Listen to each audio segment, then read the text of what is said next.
আসসালামু আলাইকুম। হ্যালো প্রিয় লিসেনার্স, কেমন আছো তোমরা? আশা করি ভালো আছো, ভালোর দলে আছো। যে যেখান থেকে আমাকে শুনছো সকলকে শুভেচ্ছা অভিনন্দন জানিয়ে শুরু করছি নতুন একটা গল্প। সত্য ঘটনা অবলম্বনে আজকের এই গল্পটা পাঠিয়েছেন আমাদের এক বন্ধু, আমাদের এক লিসেনার্স।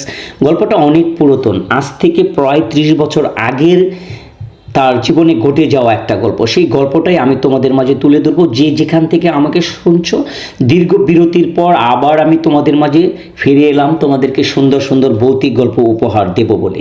প্রতিনিয়ত যে কথাটা আমি বলে থাকি, ভৌতিক গল্প উপহার দেই বলে মিথ্যা কুসংস্কার আমি কখনো রটাই না, কিংবা মিথ্যা কুসংস্কার তোমরা সরাবে না। ভৌতিক গল্প বিশ্বাস করা না করা তোমাদের কেবল তোমাদের উপর নির্ভর করে। তবে এন্টারটেইনমেন্ট হিসেবে ভৌতিক গল্প উপহার দেয় হচ্ছে আমার কাজ। কারণ ভৌতিক গল্প শুনতে শুনতে আমরা বড় হয়েছি। একটা সময় ছিল উঠোনে বসে হ্যারিকেনের আলোয় দাদা দাদি পিসি মাসির কাছ থেকে যে ভৌতিক গল্প শোনা একটা বায়না ছিল, সেটা এখন আর হয়তো বা হয় না সেভাবে। এখন অন্য প্ল্যাটফর্মের মাধ্যমে আমরা সেই ভৌতিক গল্পগুলি শুনে থাকি, কিন্তু ভৌতিক গল্প শোনার কাজটা কিন্তু এখনও বন্ধ হয়নি। তো বন্ধুরা, চলো আমরা সেই গল্পে ফিরে যাই। গল্পটা পাঠিয়েছেন আমাদেরকে সুদূর চট্টগ্রাম থেকে আমার এক বন্ধু মুসলিম ভাই।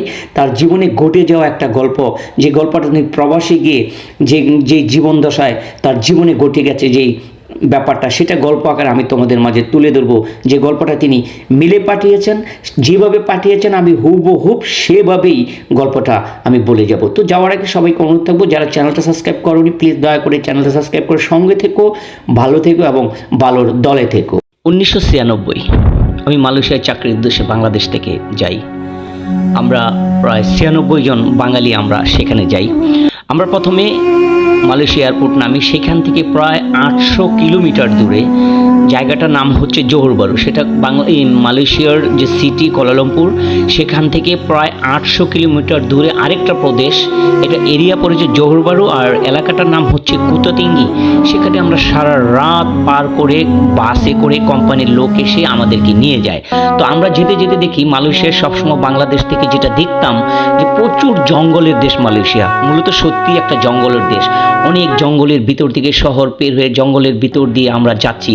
এই দেশের একটা নিয়ম হচ্ছে জায়গায় জায়গায় পাহাড় কেটে কেটে ফ্যাক্টরি করা হয়। এটা একটা শিল্প প্রধান দেশ। তো আমরা যেতে যেতে পরের দিন সকালবেলা আমরা জোহর বারু সেই কুতাতিঙ্গিতে গিয়ে পৌঁছি। কুতাতিঙ্গি যেখানে আমরা পৌঁছে যাই, সেখানে গিয়ে দেখলাম যে 4টা ফ্যাক্টরি, আশেপাশে বিশাল জঙ্গল, জঙ্গলের পাশে তৈরি করা হয়েছে বাঙালি যে আমরা 96 জন, আমরা সেখানে থাকার জন্য আমাদের হোস্টেল তৈরি করা হয়েছে। তো সকালবেলা আমাদেরকে সেখানে নিয়ে হোস্টেলে নামালো, আমাদের যার যার বেড দিয়ে দিল এবং আমাদেরকে রেস্ট করার জন্য বললো যে বিকেলে এসে আমাদের যে চাইনিজ বস আছে উনি করবে, আমাদেরকে ব্রিফিং দেবে কিভাবে কি কাজ করবে। সে পর্যন্ত আজকে আমাদেরকে সেই হোস্টেলে, আমাদের হোস্টেলে গার্ড আছে, গার্ডেরা থাকতো ওখানে। পুরোপুরি 2টা হোস্টেল, একটা হোস্টেলে বাঙালি আর একটা হোস্টেল খালি। পরে আমরা জানতে পারলাম যে এই হোস্টেলগুলোতে মেয়েরা আসবে। সেই মেয়েগুলা ওয়ার্কার, সেটা ইন্দোনেশিয়া থেকে আসবে। ইন্দোনেশিয়া থেকে আসবে। এখানে 4টা ফ্যাক্টরি, পর্যাপ্ত শ্রমিক নয়। তো আমরা ওখানে রাত কাটালাম, কিন্তু গা শিউরে ওঠার মতো এলাকা। যখন রাত্রি হয় তখন গা ঝিমঝিম করা অবস্থা, এত অন্ধকার হয় যে কি বলবো, ঝিঝি পোকার ডাক রাতের বেলা, মানে যে ভয় না থাকলেও ভয় চলে আসে। এমন একটা পরিস্থিতি যে জঙ্গলের পাশে আমাদেরকে রাখা হয় এবং সেইখানে এমন পরিস্থিতি, কোনো কালো অন্ধকার যে রাতে নিজের পাশের 1 হাত দূরেও দেখা যায় না। এমন একটা জঙ্গল, যদিও লাইট দেওয়া আছে কিন্তু লাইটের আলো ওই জঙ্গল পর্যন্ত পড়ে না। অসংখ্য রাবার বাগান, তারপর রামবোতানের গাছ, উঁচু উঁচু গাছ, মানে ভয় পাওয়ার মতো একটা জায়গা, চারদিকে জঙ্গল আর জঙ্গল।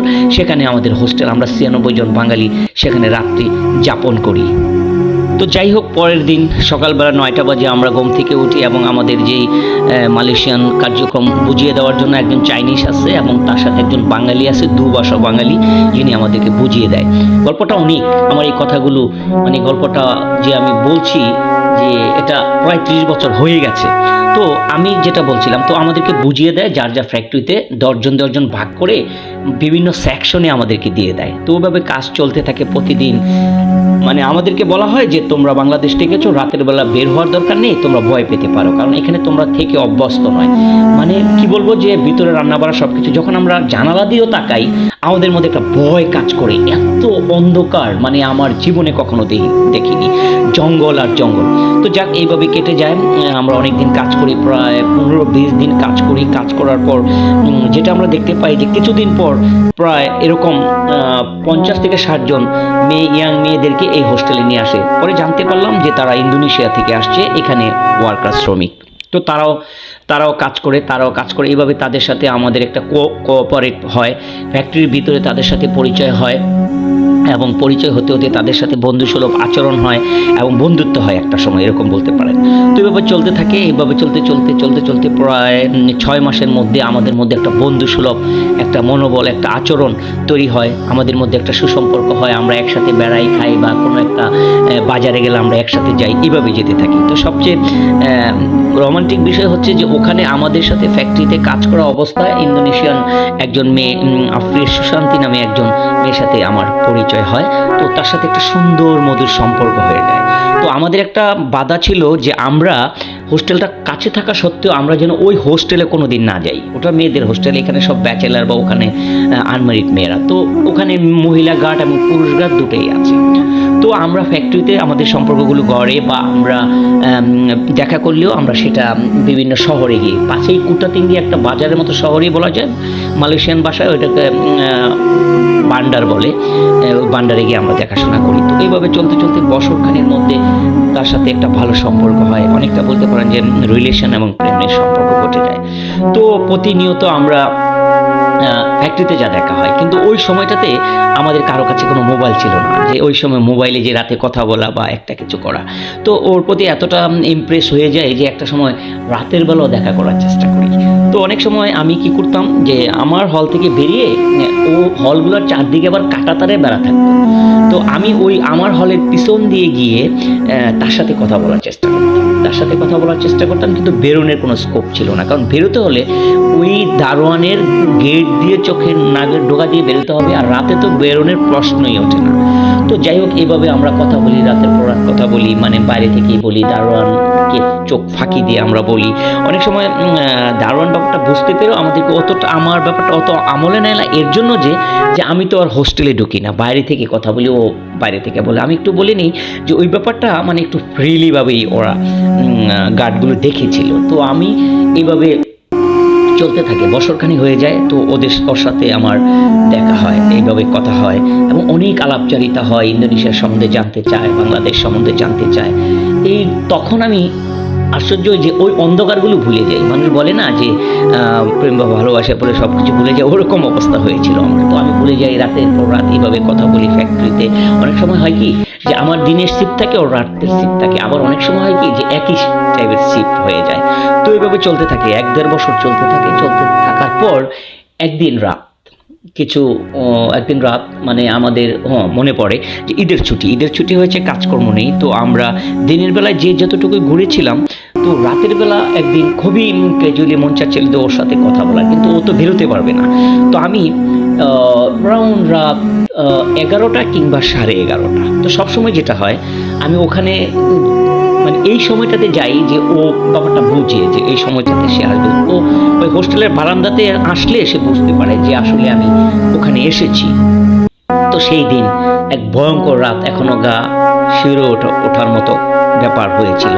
সেটা হচ্ছে ওই দিন সে নাকি ঘুমিয়ে গিয়েছিল, কিন্তু ঘটনাটা কি ঘটেছিল সেটা হচ্ছে এরকম। আমি যখন রাত্র 11:30 থেকে 11:45 মধ্যে ওর হলের এদিকে যেতে থাকি, মানে ওর হোস্টেলের কাছে যেতে থাকি, তো আমি যাওয়ার আগ মুহূর্ত আমি দেখি যে কাঁটাতারের পাশটাতে দাঁড়িয়ে আমি কথা বলি, ঠিক সে কাঁটাতারের পাশে দাঁড়ানো, মানে হোস্টেলের বাইরে। আমি খানিকটা অবাক হলাম যে আসলে সে বেরোলো কিভাবে। তো ওই যে মনের ভিতরে একটা আবেগ, ইমোশন কাজ করে। আমি ভাবলাম যে হয়তোবা মহিলা সিকিউরিটি, তো ওনাকে বলে বুঝিয়ে কয়ে হয়তোবা সে এখানে আসছে। তো আমি অনেকটা উৎফুল্ল, আমি অনেকটা আনন্দিত যে আজকে সে বাইরে আসছে, তার সাথে কথা বলবো, মানে একটা ফিলিংস যেটাকে বলে কাজ করছিল। তো আমি খুব উদ্বিগ্ন, আমি যাচ্ছি। তো আমি দেখতে পাচ্ছি যে ওখানে সে দাঁড়ানো, মেয়েটা ওখানে দাঁড়ানো, ইন্দোনেশিয়ানের মেয়েটা ওখানে দাঁড়ানো। তো আমি যাচ্ছি ঠিক, কিন্তু আমি খুব কাছে যাচ্ছি, আমি দেখতেছি যে ও দুপাও পিছনে যাচ্ছে, তার মানে হোস্টেল থেকে সে এবার জঙ্গলের দিকে যাচ্ছে। তো আমার মনের ভিতরে যে পুরুষ মানুষ সেটা তো বুঝতেই পারছেন যে আমার ভিতরে একটা আবেগ ইমোশন কাজ করছে যে আজকে সে ওখানে যাচ্ছে। তো আমি ওটা ইমপ্রেস, ওটাকে ভালো মতো নিয়ে আমিও তার দিকে এগোচ্ছি। আমি ব্যাপারটা এরকম বুঝতে পারছি যে ও ভিতরে যাচ্ছে মানে আমার সাথে কথা বলা। তখন আমি ভুলে গিয়েছিলাম যে এত ঘন অন্ধকারের মধ্যে আমি যাচ্ছি, কোনো বিপদ হতে পারে কিংবা হবে কি, এগুলো আমি একদম ভুলে যাই। এবং একটা সময় আমি তার পিছু নেই। তখন যখন আমি অনেকটা জঙ্গলের হোস্টেল থেকে মোটামুটিভাবে 5 মিনিটের রাস্তা আমি ভিতরে চলে যাই। ভিতরে চলে যাওয়ার পর ওকে যখন বলি যে তুমি এত দূর যাচ্ছ কোথায়, তো ও কোনো কথা বলে না, ও হাতে ইশারা করে। তো যাচ্ছে, আমিও যাচ্ছি, ও যাচ্ছে, আমিও যাচ্ছি। একটা সময় মনে হলো যে আমি গভীর জঙ্গলের ভিতরেই ঢুকে গেছি, কিন্তু সে আমার খুব নিকটে আসতে চাচ্ছে না। যে মানুষটার সাথে আমি ফ্যাক্টরিতে একদম কাছে বসে হাতে হাত থেকে অনেক সময় কথা বলি, সেই মানুষটা কেন দূরত্ব বজায় রাখছে, আর এরকম মনে হচ্ছে কেন যে সে দূরে দূরে থাকছে কেন। তখন আমি যেতে যেতে হঠাৎ করে আমার মনের ভিতরে একটা ভাবনা চলে আসে, আমি কি ঠিক করছি, আমি কি ভুল পথে হাঁটছি, এরকম একটা আবেগের ভিতরে যখন আমার এই মনে হয়, হঠাৎ করে আমার মানে তখন আমি একটা ভয় ভিতরে কাজ করতে শুরু করে। আমি আতঙ্কিত হয়ে যাই যে আমি কি করছি, এটা সে আমার কাছে আসছে না কেন, আসলে সে না অন্য কেউ। এটা যখন আমি বুঝতে পারি, তখন আমি তার চেহারার ভিতরে অন্য ধরনের একটা মানে সিনারিও দেখি, যেটা আমি তাকে হলে দেখেছি, ফ্যাক্টরির ভিতরে দেখেছি, সেটা তার মধ্যে দেখছি না। মনে হচ্ছে যে তার চোখগুলো এত লাল হয়ে যাচ্ছে, দূরত্ব খুব বেশ দূরে না, আমি দেখছি যে তার চোখ দিয়ে লাল হয়ে যাচ্ছে, কেমন জানি চোখ দিয়ে রক্ত বেরোবে এরকম একটা অবস্থায় আমি এরকম দেখছি। তখন আমি মনের মধ্যে সাহস নিয়ে আমি বলতেছিলাম যে আজকে তোমাকে এরকম দেখাচ্ছে কেন, অবশ্য সেটা মালয়েশিয়ান ভাষায় ছিল, এরকম দেখাচ্ছে কেন। আমি তখন ভয় পেয়ে যাই, তখন আমি বুঝতে পারি যে আমি একটা মহা ভয়ঙ্কর একটা বিপদের মধ্যে পড়ে যাচ্ছি। আমি হয়তো বা কোনো ভূতপ্রেত বা কিংবা মানে কোনো এরকম অশুভ আত্মার পিছনে পড়ে গেছি। তখন আমি পিছন থেকে ওর দিকে না তাকিয়ে আমি দৌড়ে পালাতে ওখান থেকে বেরোতে চাচ্ছি। তো পরিস্থিতিটা এমন হলো যে আমি দৌড়াতে চাচ্ছি, যেন আমার পা সামনে যাচ্ছে না, যেন আমার পা আটকে যাচ্ছে। তাও আমি চেষ্টা করছি, বারবার চেষ্টা করছি, মনে হচ্ছে যে আমাকে কেউ আটকানোর চেষ্টা করছে, কেউ আমাকে ধরছে, কিন্তু আমি দেখতে পাচ্ছি না। কিন্তু আমি দৌড়াচ্ছি, আমি পিছনে ফিরছি না, দৌড়াচ্ছি। আমি এ করতে করতে যখন আমি হোস্টেলের দিকে আসতে শুরু করছি, হঠাৎ করে আমি জ্ঞান ফিরে, আর জ্ঞানটা আমার কাছে থাকলো না, আমি অজ্ঞান হয়ে যাই। সবচেয়ে বড় ট্র্যাজেডির বিষয়, সেই ভয়ঙ্কর রাতের সেই জ্ঞান ফেরার পর আমি আমার হলে আমি নিজেকে আবিষ্কার করি। আমি জানতে চাই সবার কাছে কি হয়েছে। তখন তারা আমাকে প্রশ্ন করেছিল, তুমি এত রাতে জঙ্গলের ভিতরে কি করছিলে, আমি কি বলবো তাদের, আমি কিছু বলতে পারছিলাম না। আমি বলছি আমি জানি না, বলছে তুমি জানো। অনেক আমাকে বললো যে আমি জানি না আমি কিভাবে সেখানে গিয়েছিলাম। তো ওই ব্যাপারটাকে নিয়ে সবাই কানাঘুষা করলো। কিন্তু সবচেয়ে বড় বিষয় হলো যে আমার হলের যারা ছিল, আমার হোস্টেলে যারা ছিল, তারা জানে যে এই মেয়েটার সাথে আমার সম্পর্ক ছিল, কিন্তু মেয়েটা তো সেখান থেকে বের হয়নি। আমার গার্ড বলেছে সে এখানে ছিল, কিন্তু তাহলে আমি সেখানে গেলাম কি করে। তখন তাকে আমি রিকোয়েস্টের মাধ্যমে গার্ড রুমে আনলাম। আমি জানতে চাইলাম যে আসলে সেটা তুমি ছিলে কিনা। বলছে না, আমি তো সেই রাতে ঘুমিয়ে পড়েছিলাম। তার মতো দেখতে আমি জঙ্গলে ঢুকে গিয়েছিলাম তার পেছনে। তখন আমি ব্যাপারটা তাদের সবাইকে খুলে বলি যে আমি ওকেই দেখেছি, ও গেটের বাইরে। তখন ও গার্ড বললো যে না, প্রশ্নই ওঠে না, সে গার্ড বেরোতে তো পারবেই না। তো সেই ভয়ঙ্কর রাত্রের কথাটা আমি আর কোনোদিনই বলতে পারিনি। পরে আমি আর যতদিন থেকেছি, আমি সন্ধ্যা মাগরিবের নামাজের পরেও আর আমি এই হল থেকে বেরোনি। আমার জীবনে এই ঘটনাটা যখন আমি নিজেকে উদ্ধার করেছি বা আমি দেখেছি, সবার কাছে পরে জানতে চেয়েছিলাম যে আমি কিভাবে এখানে আসলাম। তারা বললো যে আমাকে আমার রুমমেটেরা খোঁজাখুঁজি না করে, না দেখে, তারা রাতের বেলা এদিক সেদিক লাইট নিয়ে দারোয়ানকে নিয়ে খোঁজাখুঁজি পড়ে জঙ্গলে এসে আমাকে পায়। এই ট্র্যাজেডিটা আমার জীবনে মালয়েশিয়া কুয়ালালামপুর কুতাতিঙ্গি কাম্পং লুকুট ছিল গ্রামটার নাম। সেই গ্রামে ঘটে গিয়েছিল। জানি না সেই দিন আমি কালকে আমি বেঁচে গিয়েছিলাম কিনা জানি না, আসলে বাঁচানো হয়েছে, আল্লাহ আমাকে বাঁচিয়েছে। তো আমার জীবনে ঘটে যে এমন একটা লোমহর্ষ রাত ছিল সেটা, যেটা আমি আজও বলতে পারিনি। আমি এটা বলেছি অনেকে, কিন্তু আমার এই ইউটিউব চ্যানেল আমি সবসময় শুনি, তার জন্য আমি এটা ইউটিউব চ্যানেলে আমি পাঠিয়েছি, এটা সকলকে শোনানোর জন্য। তো বন্ধুরা, ভাইয়ার এই গল্পটা কেমন লেগেছে? তোমাদের জীবনে এরকম ঘটনা ঘটেছে কি না? এরকম যদি ঘটনা ঘটে তাহলে তোমরা আমাকে মেল কিংবা হোয়াটসঅ্যাপে পাঠাতে পারো। তাহলে এভাবে সবার মাঝে আমরা তুলে ধরবার চেষ্টা করব। ভৌতিক গল্প নিয়ে আমি প্রতিনিয়ত আসতাম, বিভিন্ন কারণে হয়তো আসা হয়নি। অনেক বিরতির পর আবারও তোমাদের মাঝে ফিরে এসেছি, যাতে প্রতিনিয়ত আবার তোমাদের মাঝে থাকতে পারি। সেই পর্যন্ত ভালো থেকে এপার বাংলা ওপার বাংলা যে যেখান থেকে আমার গল্প শোনো, সকলকে আবারও শুভেচ্ছা জানাচ্ছি। আগামী দিনগুলোতে যাতে তোমাদের মাঝে থাকতে পারি, সেই পর্যন্ত ভালো থেকো, ভালো রেখো এবং ভালোর দলে থেকো। আল্লাহ হাফেজ।